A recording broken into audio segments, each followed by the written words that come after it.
अस्सलाम वालेकुम। वालेकुम सलाम।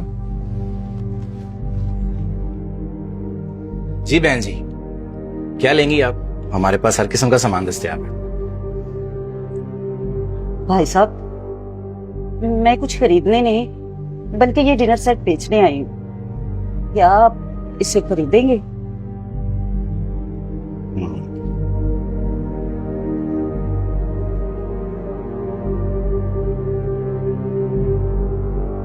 सेट तो आपका न्यूज ही लग रहा है।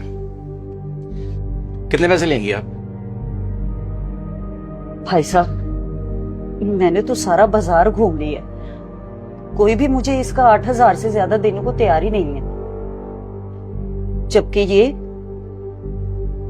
मेरे शोहर बैरून मुल्क से लाए थे। क्या हुआ बहन जी?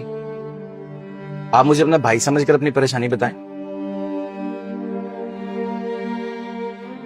कुछ नहीं भाई साहब। देखिए बहन, अगर आप चाहें तो मुझे अपनी परेशानी बता सकती हैं। ऐसा क्या हुआ कि आपकी आंखों में आंसू आ गए? आप बैठे, रिलैक्स हो, बताएं मुझे।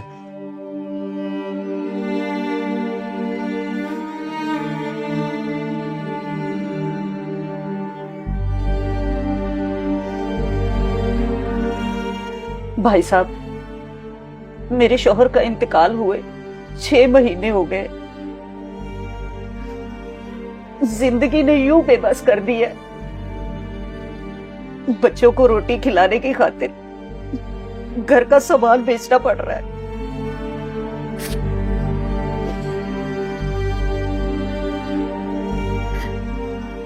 बच्चे रोजे रख रहे हैं और हमारे घर ना तो आटा है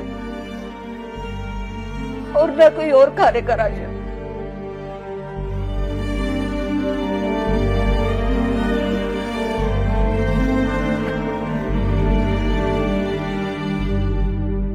भाई साहब, अब कितने का खरीदेंगे ये?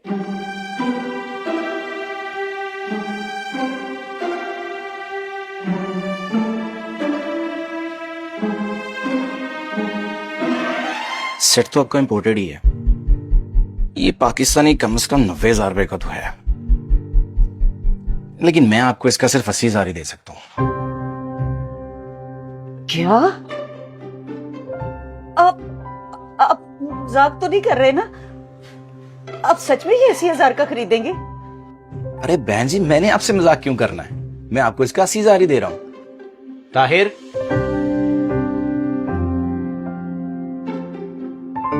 बाजी को बिठा के ऑफिस के दराज में 50,000 पड़ा है, वो दे दो और 30,000 का चेक बना दो। जी आ जाएं।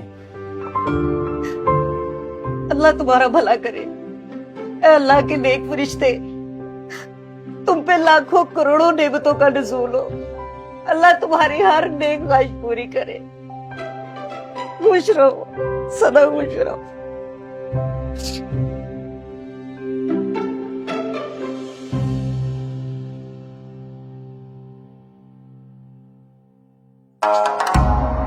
अहमद मीर, लगता है तुम्हें कारोबार करना नहीं है। ये लो क्वालिटी का डिनर सेट ये ज्यादा से ज्यादा 5,000 नहीं 10,000 का होगा, तुमने 80,000 में खरीद लिया। आबद मियां, मैंने उस औरत को इस डिनर सेट के पैसे नहीं दिए, बल्कि उसके बच्चों के लिए आटे और राशन के पैसे दिए हैं। मैंने इस रमजान तक के लिए उसके बच्चों के सहर और इफ्तार का बंदोबस्त कर दिया है, और इतनी कीमत इस वजह से दी है कि उस बेचारी को दोबारा घर का सामान बेचना ना पड़े। समझे? वो चेकबुक नहीं मिल रही अहमद भाई। अच्छा चलो, मैं आता हूं, देखता हूं खुद, और मैं लड़के को भी उसके पीछे भेजूंगा ताकि उसका घर का पता करे और इंशाल्लाह उसके घर खाने पीने की चीजें बेचता रहूंगा। आप बैठे, मैं आया।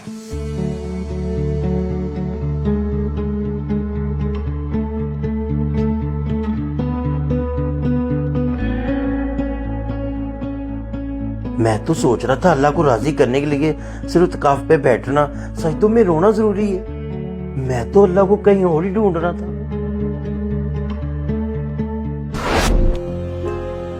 लें जनाब, 17 लाख रुपए का चेक है। बाकी का हिसाब किताब अब रमजान के बाद करेंगे। ठीक है। वैसे अब साहब, मुझे एक बात की समझ नहीं आई। पहले तो आप रमजान के एंड पे आते थे पेमेंट लेने, इस दफा 12वें रोजे आ गए। कहीं उम्रे पे तो नहीं जा रहे आप? अल्लाह आपकी ज़बान मुबारक करे, हम भी हज उम्र पे जाएं। दरअसल बात यूं है, इस बार सोचा है रमजान में अल्लाह की इबादत में मसरूफ हो जाऊं। सारी उम्र काम किया है, अल्लाह ने हर नेमत से नवाजा है, तो क्यों ना इस दफा अल्लाह को राजी किया जाए। तो इसलिए मैंने फैसला किया है इस दफा सिर्फ तकाफ पे बैठूं, काम शाम तो होते ही रहेंगे। माशाल्लाह, अल्लाह पाक सबको हिदायत दे। लो राणा साहब, मुझे इजाजत दें। मैं तो कहता हूँ आज की इफ्तारी हमारे साथ ही करें आप। नहीं राणा साहब, मैंने अहमद बर्तन स्टोर वाले के पास भी जाना है।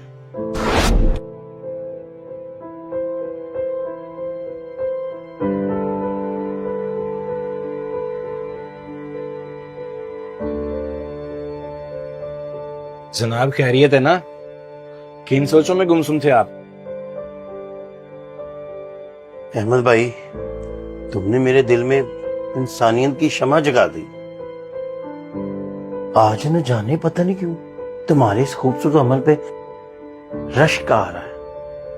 आपने क्या खूबसूरत अमल किया है माशाल्लाह। मुझे अल्लाह राजी करने का आसान तरीका बता दिया, मुझे इबादत की रोशनी दिखा दी। मैं तो सफेदपोश लोगों तक अब चीजें भेजूंगा ताकि उनका रमजान अच्छे तरीके से गुजर जाए। लो भाई, मैं चलता हूँ। इतनी भी क्या जल्दी है? हमारे साथ इफ्तार करके जाए। नहीं, अब से मेरी इफ्तारी सिर्फ सफेदपोश लोगों के साथ होगी। मैंने अल्लाह को राजी करना है भाई। ओके, अस्सलाम वालेकुम।